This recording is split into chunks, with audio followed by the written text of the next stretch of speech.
Well, over on another channel, Chris Matthews predicted the president would be at a massive disadvantage in his meeting with Vladimir Putin because, of course, Putin knows everything about his little puppet, Donald Trump.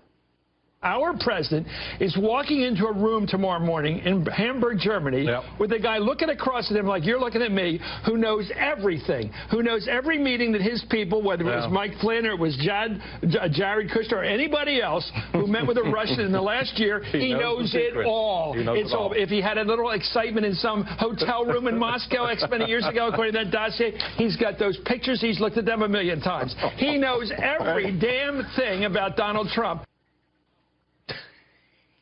You can't edit live television, but, still. Back in reality, the question is, what should the president be looking to gain from today's meeting with the Russian leader? Well, for that, we turn to an actual expert on the subject, a Russian speaker. Stephen Cohen is professor emeritus of Russian studies at NYU, formerly taught at Princeton. He's also a contributing editor at The Nation magazine. He joins us tonight. Professor, the first thing you notice is just how much the press is rooting for this meeting between our president and the Russian president to fail. Why? Why would they want it to fail? Well, it's a kind of pornography. Just as there's no love in pornography, there's no American national interest in this bashing of Trump and Putin. As a historian, let me tell you the headline I would write instead, what we witnessed today in Hamburg. Potentially historic new détente anti-Cold War partnership begun by Trump and Putin, but meanwhile, attempts to sabotage it escalate. Now, you said I was an expert. I actually do have one expertise.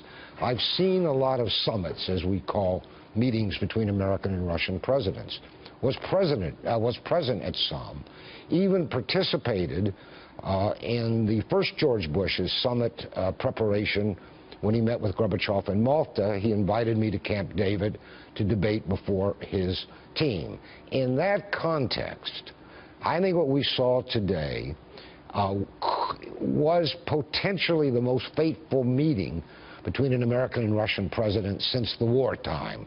The reason is that the relationship with Russia is so dangerous, and yet we have a president who might have been crippled or cowed by these Russiagate attacks on him. And yet he was not. He was, I think, politically courageous. It went well.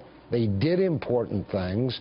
And this will be astonishing to be said, I know, but I think maybe today we witnessed President Trump emerging as an American statesman. I think it was a very good day for everybody. How much of the attacks on Russia from the foreign policy establishment, from the Democratic Party, even from some Republicans, how much do they really have to do with Iran and Russia's alliance with Iran and Syria?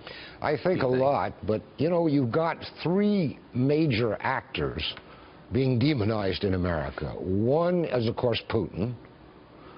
Second is Trump, but then the leader of Syria, President Assad, is demonized here. Remember that the main thing they achieved today, and I said to you when you had me on before, Tucker, that I thought the primary aspiration of Trump should be an anti-terrorism alliance with the Kremlin. I thought that was vital.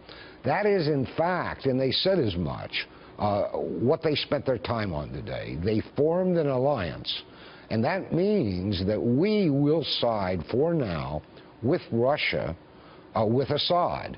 That will be assailed in Washington because he's loathed in Washington almost as much as Trump and Putin. But why is that? Could you put a finer point on that? My frustration in this debate is that a lot of the players in it are not straightforward about what they're really for and what they're really against. Their agendas are cloaked. Why is Assad the focus of so much anger in Washington? I don't know, and I try only to talk about things I've actually studied. What I do know is when the Syrian civil war began, 5, 6 years ago, there were a lot of dirty hands in that mix, including American ones. Everybody was arming somebody. So we have a monstrous war going on there with so many groups being armed by so many different states. But the thing about Assad, for me, has always been, and maybe this is parochial, but he has been the protector of the Jews, of the Christians, and of the non-jihadist Islamic population in Syria, at a time when the main threat there, the Islamic State, ISIS, chops off the heads of these people. It would seem to me that we should stick with Assad until we defeat these people. But focus, if you will, before we end. Something that both Trump and Putin said today. They said, we are meeting, we have agreed, and we promise positive things to come. In other words, they have formed a political partnership. And now it goes forward, but it will be viciously attacked, and already is, if you look at the press today here. Yeah, mindless, mindless. Thank you for the common sense, Professor. Stephen Cohen joining us tonight. Thank you.